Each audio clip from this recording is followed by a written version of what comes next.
Hello नमस्ते, कसे आहात सगळे? मस्त ना? मी पण एकदम मस्त आहे बघा. आज आपले सर्वांचे आवडीचा विषय घेऊन आलेली आहे. आपले सगळ्यांना आपलं वय चोरायला आवडते. कोणी तुम्हाला भेटलं, यो किती यंग वाटतं हो तुम्ही, एवढं वय वाटत नाही तुमचं म्हटलं की आपण काय होतो, एकदम आपण हवेत जातो का नाही, एकदम खुश होतो. तोच कोणतरी आपण 50चे असाल, अयो 60चे दिसता की रिटायर झालात का असं विचारलं की आपण एकदम डाऊन होऊन जातो. म्हणजे आपले प्रत्येकाला वाटते आपण यंग दिसायला पाहिजे, आपलं वय कमी दिसायला पाहिजे. हे बघा, आता वय कमी दिसणं किंवा जास्त दिसणं ह्याला काही कारणं आहेत. ती कारणं आपण शोधून काढूया आणि आपण स्वस्थ आणि यंग कसं दिसू ह्याचा पण प्रयत्न करूया. आता हे काउंटिंग कधीपासून चालू होते? हे आपलं काउंटिंग आपले जन्मापासून चालू होते. आपण जन्म झाला का नाही, बाळ 1 दिवसाचं झालं, 2 दिवसाचं झालं, महिन्याचं झालं, वर्षाचं झालं, असं आपलं काउंटिंग चालू होत जाते. आणि आधी तुम्ही बाळ असता, मग तुम्ही बालक बनता, मग तुम्ही दादा ताई बनता, मग अंकल आंटी बनता आणि नंतर आजी आजोबा पण आपण बनतो. हे आपल्याला माहित आहे सगळ्यांना आणि हे कोणी थांबवू शकत नाही. आता एजिंग हे 2 टाईपचं असते, एक क्रोनॉलॉजिकल आणि एक बायोलॉजिकल. क्रोनॉलॉजिकल म्हणजे नॅचरल, आपलं जे काही वय आहे तर आपलं तर क्रोनॉलॉजिकल. आणि बायोलॉजिकल म्हणजे तुम्ही कसं दिसता. तुमचं वय 60 वर्ष आहे पण तुम्ही कसं दिसता. आता माझं वय 70 वर्ष आहे, मी कसं दिसते, मी 70 पेक्षा जास्त दिसतेय का 70 पेक्षा कमी दिसतेय, हे बायोलॉजिकल वय. आता हे आपलं क्रोनॉलॉजिकल वय तरी आहे तसंच राहणार, पण आपलं बायोलॉजिकल वय आपण थोडंसं कमी दाखवू शकू. कसं दाखवू शकतो, काय करायला पाहिजे त्याला आपलं लाईफस्टाईल इम्पॉर्टंट आहे. आता कित्येक वेळेला आपण म्हणतो कोणी वाटत नाही तो एवढा. आता परवाच आपले सुप्रीम कोर्टचे चीफ जस्टिस चंद्रचूड साहेब रिटायर झाले. त्यांना बघून मला वाटलं हे काही 65 वयाचं वाटत नाहीये त्यांचं वय. म्हणजे ते 60चे वगैरे वाटतात पण 65 वय असेल असं वाटत नाही. ह्याला आपण म्हणतो त्यांचं बायोलॉजिकल वय कमी दिसते. क्रोनॉलॉजिकल वय तर आहे.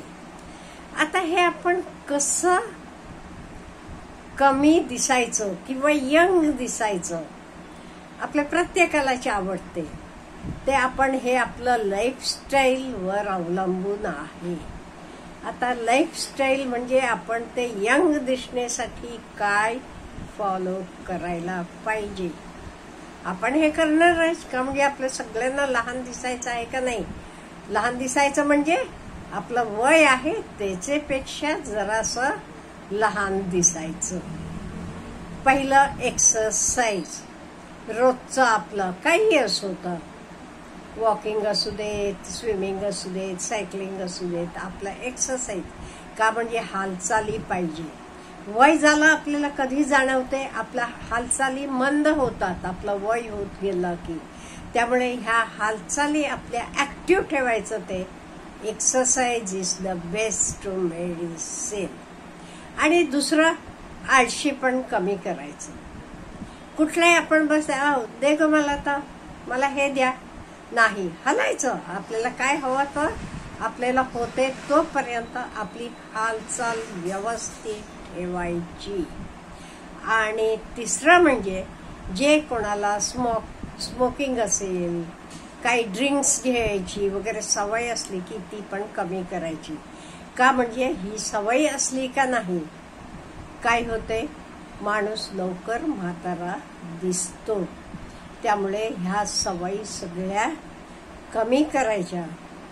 आणि आहार आपला चांगला आहार घ्यायचा.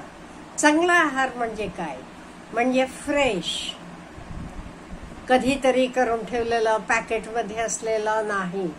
जंक फूड कम्प्लिटली बंद करायचा. जास्तीत जास्त व्हेजिटेबल्स, भाज्या वापरायच्या, फळं वापरायची, मोड आलेलं धान्य बघायचं. आणि फळं सुद्धा का नाही, ती बागेतनं आपल्या घरी यायला कमीत कमी वेळ पाहिजे तसं जवळची फळं आपण खरेदी करायची आणि खायची.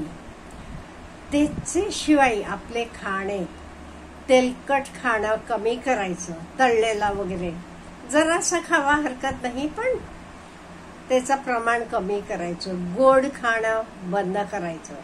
त्याच्याशिवाय 3 पांढरे विष म्हणतात, व्हाईट पॉइझन, त्या 3 गोष्टी आपल्या वापरातनं कमी करायच्या. तर म्हणजे साखर, मीठ आणि मैदा.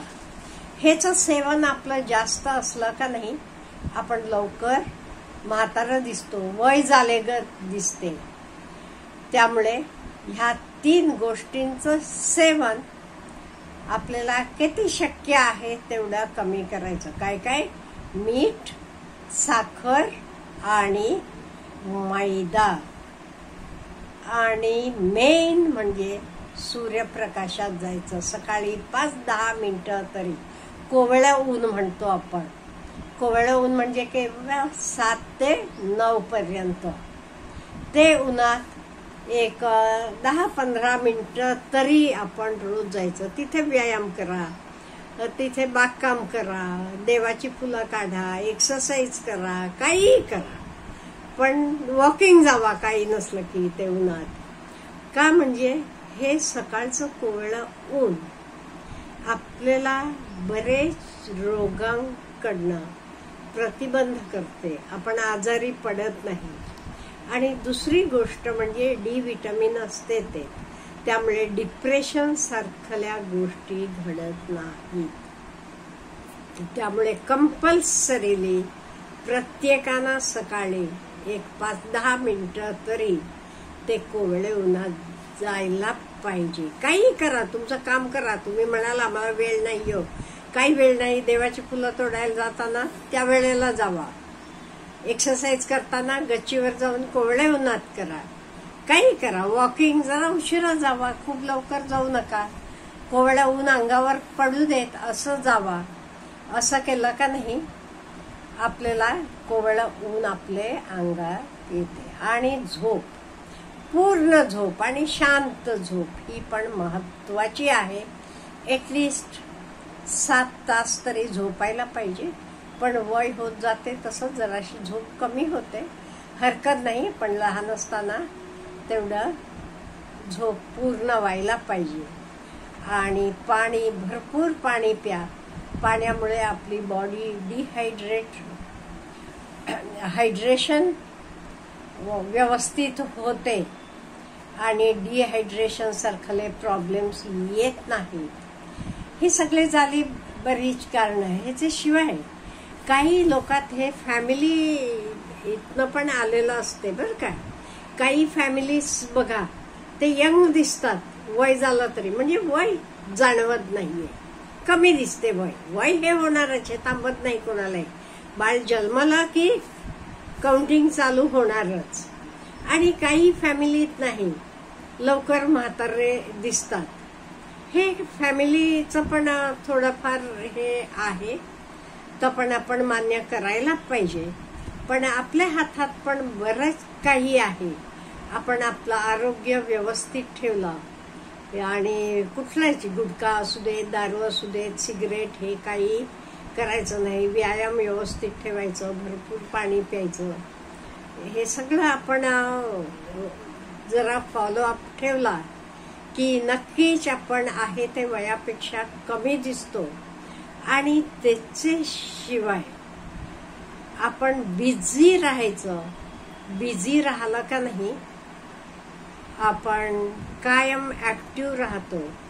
ऍक्टिव्ह राहिले एवढं आपण यंग राहतो. अच्छा, ते फॉलो करायचं ना आजपासून हे सगळं. Have a good day.